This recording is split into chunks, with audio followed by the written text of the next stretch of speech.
All right, cyber traders, welcome on back here. This is Monday, almost the end of the month. Great to see all of us here. This April 29th. Got Luis, Kathleen, Glenn, got Alex before he had a killer day altogether. I saw Glenn with a nice trade as well on the MULN. So great to have all of us back here. Just let me know if you could hear me loud and clear. Should be good to go across all fronts inside our live trading room and just on social media, Facebook Live, LinkedIn, Twitter, YouTube, etc. For those of you that are least usual attendees, welcome on back. If you are new, popping up on the lower left there will be at Cyber Trading You. Just that's the handle for all of our social media streams and platforms. If you're new, just make sure to hit the follow, hit the subscribe button. Look to join us each and every Tuesday, that being tomorrow, live workshop. And then with that, for all of our trial members here so far in our room, I hope that you're enjoying it so far, just kind of testing our room out for the week. We had a nice few runners here so far across the day, even with the market pulling back right now. So for a Monday, normally you should be more passive. You should be more patient. And a lot of us don't even look to trade on a Monday. That's perfect. That's totally fine. No news is not bad news. But in terms of at least being more active, and if you are going to look to try and take a trade or two, today actually presented itself for a decent day all around. Not only with the market dropping off, actually we had a few good trades that went up on their own, but also pre-Fed meeting. With the Fed meeting coming up tomorrow into Wednesday, normally it's a very dry market. Normally you don't have much happening whatsoever, even in day trading land that we're a part of here. So MULN to begin with, this has been a fantastic runner across the entire day. I'll probably cover this more in Traders Talk. If you're inside our live trading room, if you're Kathleen, if you're Carol, if you're Michael, Ray, any of us here, that we've been calling this out really across the whole day, but mainly off of the price 375. I shouted that out at 9:15 in the morning. That post popping up on the top right for you. That was at 9:15 in the morning, right?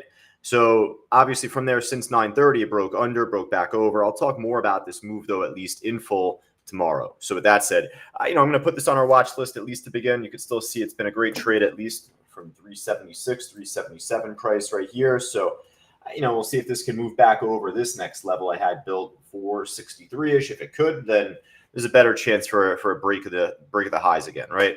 But with that in mind, let's just really go from top to bottom. We're probably going to find some shorts alongside some of the runners that we've caught so far. And just to zoom out here on my 5-minute chart, you could see the SPY just breaking lower right now, trying to cleanly break lower, at least that is. So we did have a couple good shorts earlier. We'll go to the losers list just in a moment. Let's go right from the top, though, here. Gainer side, and this is where we just say to begin, normally buyouts, they're trash. They're garbage. It's not worth our time. It takes time away from us trading stocks like MULN, stocks like even this. HWH, this thing ended up popping for us back on Friday last week. It was more of a pop and drop. But I'll tell you, the more that you follow a stock, it doesn't need to have green day after green day after green day in order for it to be of interest to you. This stock at least has a good order book, at least has, a lot of volume out there on the bid ask. And obviously with it being pretty cheap, it's right within our wheelhouse. The only part about this trade that I don't like, this thing is choppy and it's herky-jerky. It's just all over the place, it seems. Just before it looks like it broke from a Fausto flag, broke the top cleanly off of 265. You would have expected a much cleaner run from that point. Popped up close to 3, but then it's been very, again, herky-jerky, staticky, whatever you want to call it. I'll add it to our list. It's hard not to, right? Just still near the highs. Hopefully it becomes an easier trade than this, though, heading into the close. All right, got my stop set on MULN, at least for the time being. If that dumps off right now at the market, then I'll just clock out my remaining profit. Been a great trade off of 375. And even earlier when it was at $5, that's where I was saying it takes some money, just take a little money and run. So at that point, that's where I did myself right there, 489. At this stage now, we're going to keep it on our list. See if there's anything better, though, honestly. See if there's a better trade and maybe a new runner to work off of. And, this BOF, another stock that is starting to gain our respect a bit more, gain our trust a bit further, kind of similar to that HWH, back-to-back days where we traded it. Even from really midway last week, we ended up starting to follow it from whatever news came out. The order book, though, just be careful on this one comparative to the HWH. This thing looks like it could open up a bit, looking at the spread, some price levels where there's not really much volume whatsoever out there. So again, I'll add it. Looks decent on the chart. I figure resistance would be off the whole number level here at $3. And then not only that, let's just look on the daily. it was like a new IPO, kind of, from last year at some point. I would say just simply, I mean, really beginning from this close price here on this candle, 263, you could even say like a loose range between like 260 to 275-ish. That could be a strong historical area to where if this pulls back down, don't be surprised if you get a little support building here at this point going into the close. If it holds from here and pops, then even better. But wouldn't shock me if you get that build of support over time. If it's not today, maybe tomorrow. But add BOF too. How about that? We got 4 stocks on our list. No, I'm sorry. We got 3 stocks on our list already. But all stocks from the gainer side still holding up near the highs. Obviously, I can't go to this meeting without discussing Tesla, right? So, again, much like the MULN, I'll likely cover this a lot further in our workshop tomorrow, our live workshop, and especially as a new trial member joining us here. If you're John S. or Carol, I had messaged a bunch of us actually earlier today on the side. Joe and Carlos and Kenny and Barry. If you are a new trial member joining us here tomorrow, live workshop, 11 o'clock Eastern time, get the full rendition of that rather as being a member inside our live trading room. But I'll cover Tesla. I'll cover the ETF there too, which is TSLA. I'm not going to put them on our list at this point. Tesla is volatile as it is. If you did well on it earlier today, then you know who you are and you put it on your personal watch list. I think it would be a great idea then. But let's see if there's anything sticking closer to the highs or maybe a good short otherwise, dropping off at the market even better. CLSK was a great short from earlier today. We called that out shortly after the open. IBRX obviously needs to go, discussing this here for a bit. So popped once again here today, stock back from the end of last week. Friday it was, I think. And then even I mentioned this is actually one of the first COVID stocks, or I think the number one first that we traded back in the beginning of 2020, like January. So don't ask how I remember that information, folks. Don't have much of a life. No, I'm teasing. So with that said, IBRX led to a breakout, popped well over 10, hit as high as 1053, but then obviously big trees do fall hard. And this, for as much as it popped back on Friday from 5, up over 100% since then, you got to expect eventually for this to hit a top. But then unfortunately, this did not hold support. It just kept crashing heading into the morning, into the afternoon. I guess it bounced a little bit there, but is support going to build, or is this just going to make a lower low over time? So I'm not too impressed with this IBRX now.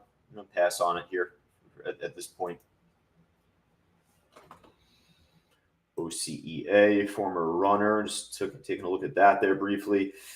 DNA, oops, didn't mean to click on this one. DNA, this was actually a great push from earlier this morning. Normally a stock below $1 we won't call out. This one just popped up on our radar, at least throughout the morning. So it was a decent trade for as long as it lasted.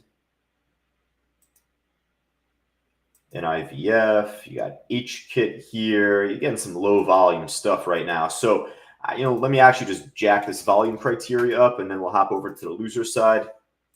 There we go. Same thing here. All right, CLSK, number 10 on the losers list. I wanted to just jump to this to begin because it was down a lot percentage-wise earlier. It was a great drop-off down to support off of 1730. I could put this on our list at this point, though, because, hey, it is down a lot percentage-wise. It's trending towards the lows again. So I'll do that there, I guess. Mara looking even weaker. So, yeah, I'm going to go Mara, then CLSK, actually. Coin, I'm sure I could add there, too. Coin actually right at the lows now as we're talking. So looks like all the crypto miners dropping off for the time being. But you know what? This is where I tell you, actually. If you've been with us here across the last couple years, few years, or certainly longer, you know that we've been talking about these crypto miner stocks into the afternoons. How often do they really continue to trend in said direction? And if they do trend, how often is it that they end up running and making that much better push? Not that often. So that's where potentially the more these do drop, then you might happen to see a good swing opportunity throughout at least later on this week, maybe Wednesday after the Fed meeting and so forth. But at least now let's respect the drop off for the time being. I would assume big support on Coinbase coming in off of $220. And then for the Mara and CLSK stocks here, just give me a moment. Well, Mara's already at support now at 17.95, about a 20,000 share on the bid. And then the CLSK, you had such good bounce here off of 1730. So, of course, that's going to be a big support coming up. But even 1750, 50-cent level would be pretty strong to work off of. That's just, a quick thought. I don't have level 4 open for these trades at least. But, yeah, it looks like 1750, about 17,000 shares sitting there. That'll be your next support. All right.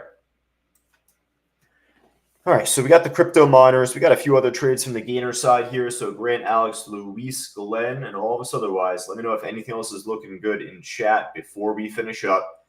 Got a few stocks on the way up. Got a few stocks on the way down. Google filling the gap still. That actually is a pretty good opportunity.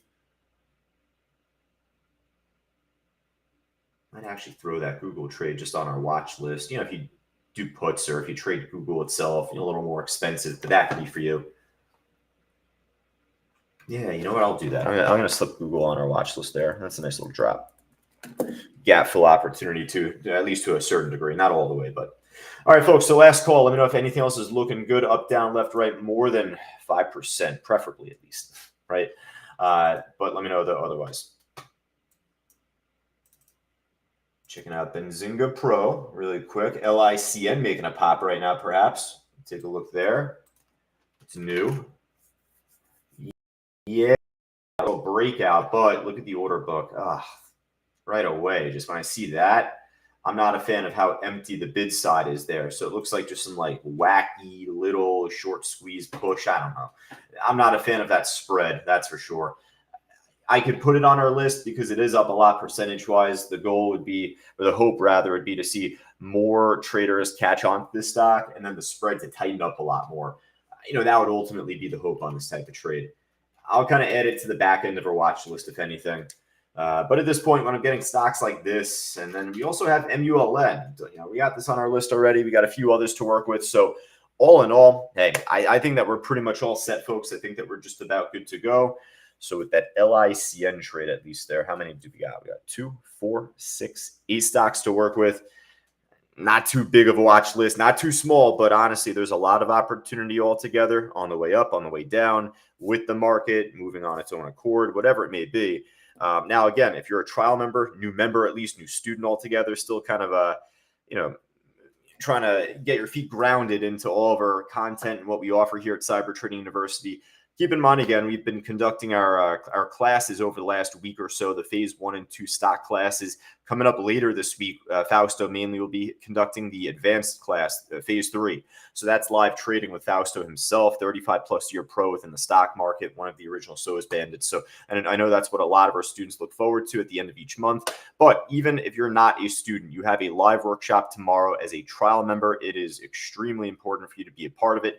So again, all you got to do is just be inside our live trading room, and then we'll be good to go come tomorrow, right? But any trading related questions that you got for myself, please, you got plenty more time from now, but now is your chance, right? You can send it on over to josh@c2trading.com, and first come, first serve, right? Come for tomorrow morning, right? But otherwise, folks, hey, best of luck trading going into the close all together. I'll be back on myself at 3:05 Eastern, a little bit after 3 o'clock. I'll jump back on the mic for about 50, 55 minutes, and we'll be good to go from there, folks. All right, talk to you all soon.